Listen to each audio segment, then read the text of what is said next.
Սա Խոզստանի խոստովանությունը, այսինքն երկրորդ համաշխարհային պատերազմի մասին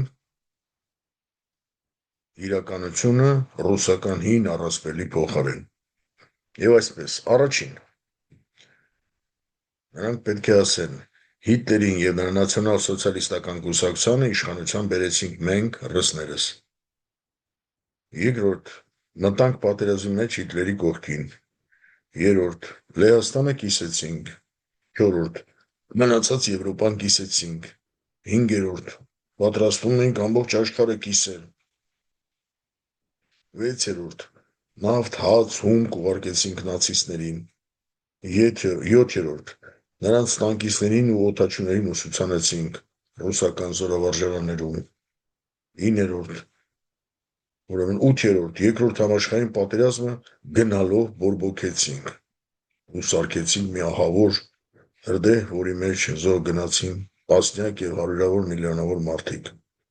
9-րդ, սպասում ենք, որ Հիտլերը ողջ ուժերը կնետի արևմուտքի դեմ եւ մենք հանկարծակի թիկունքից կդաշնահարենք նրան ու կգրավենք ամբողջ Եվրոպան ու աշխարհը։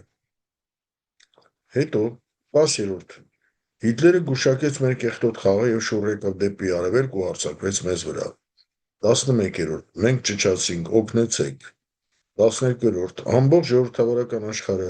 նրանք, որոնք կենդանի էին մնացել մեր եղբայր Հիտլերի հարձակումից հետո, օգնության հասան մեզ ռուսներիս, հատկապես մեզ համար ատելի այդ անգլոսաքսերը, եւ փրկեցին մեզ ռուսներիս մահից, սնեցին, հագցրին, բուժեցին, զինեցին, կռվեցին մեր համար ու մեր հետ եւ վճարեցին սեփական արյան գնով։ Ի վերջո,